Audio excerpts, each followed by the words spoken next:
Hey guys, what's up? It's me, Jonathan, and welcome back to Money Talks, where we want to offer you financial information. And I want to help you take this information on your path to financial independence, building wealth. Today, I want to talk to you about what could you include as you start to think about wealth in the sense of real estate. Now, this is important because one of the things that has been proposed over this next season with Biden is a change in this rule. And we're talking about the 1031 exchange rule. Now, you hear 1031, you be like, Jonathan, that's your birthday. No, it wasn't named after me or for my birthday. In fact, it was way before my birthday. But take note of that date because, hey, we all like generous offerings.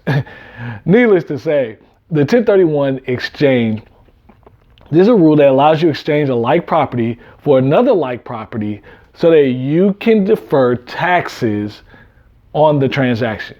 So this is more a legacy move. So oftentimes when you hear about investing, you hear stocks, buy and hold. Real estate, you want to buy and hold. But why are you buying and holding? What's the value in buying and holding? Obviously, the value goes up. The rent over the long term, you would have made a lot of money. You probably pay off the debt. But the real key piece is if you buy and hold, with that rule, you're able to transfer and do a lot of things while you're buying and holding. So what's the 1030? How does the 1031 exchange come into play with this? Well, there's no limit to how many times one can use this rule. So what this means is you can have a property worth $100,000 and you do it within a 1031 exchange, and you can buy another property for $100,000.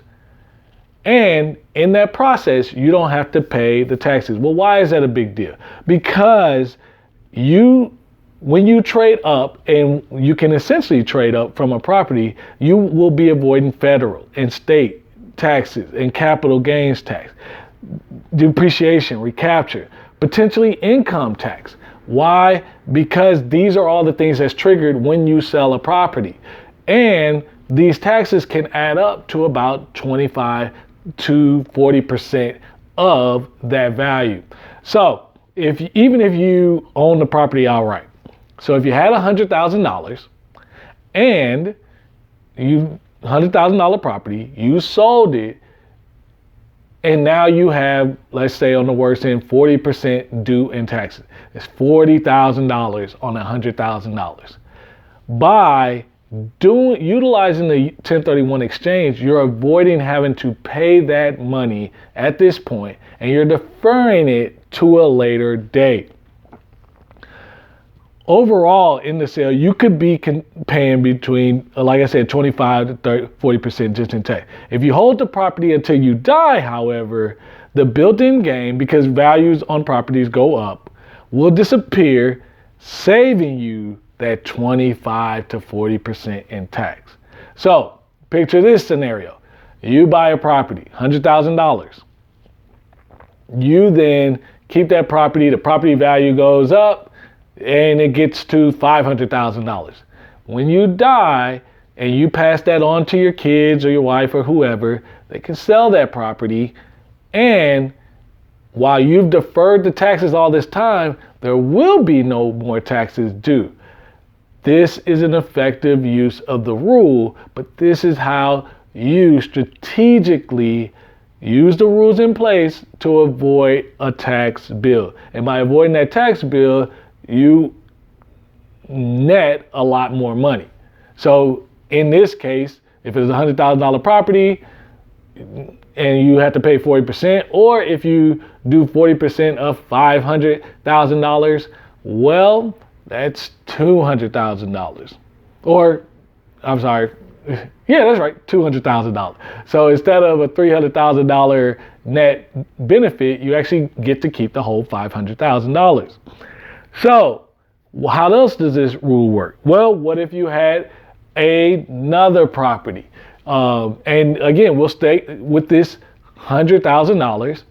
If you had a $100,000 property and you go buy a property that's $90,000, well, you have what's called a $10,000 boot, meaning you bought a property in the exchange that's worth less than what your current property is. So you have to pay taxes on that $10,000.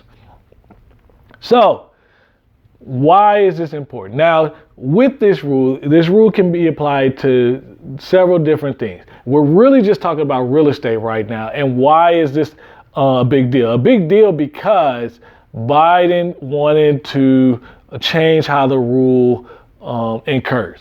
And back when Trump was in office, he changed this rule to eliminate machinery, vehicles, and other personal property.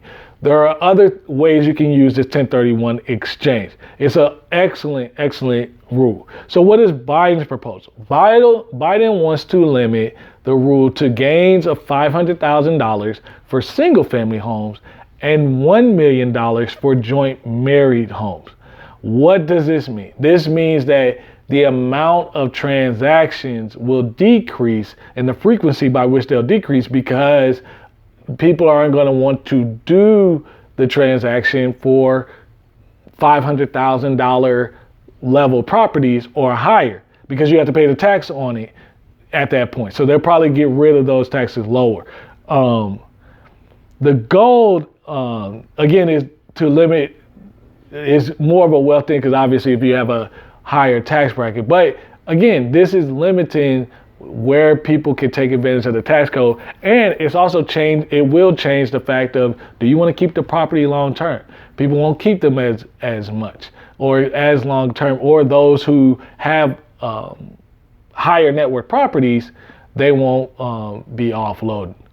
I hope this makes sense for you guys. See, the thing about these rules is they can become very complex, and the complexity comes when you try to navigate the tax piece. But it's very important that you understand, okay, buying a piece of real estate today or buying a stock today is not just about today.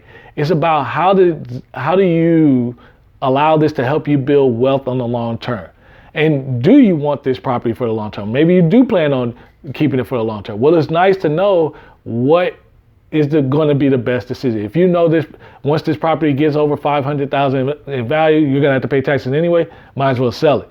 But if you know, okay, by the time I die, I can avoid taxes on this particular property just by leaving it to my heirs. And that could be worth you holding on to that particular property as far as evaluating, depending on how much that is actually saving you. I hope you guys enjoyed this video. If you like it, go ahead and hit that subscribe button. Hit that thumbs up. Share the video with a friend. And I can't wait to see you guys in the next video.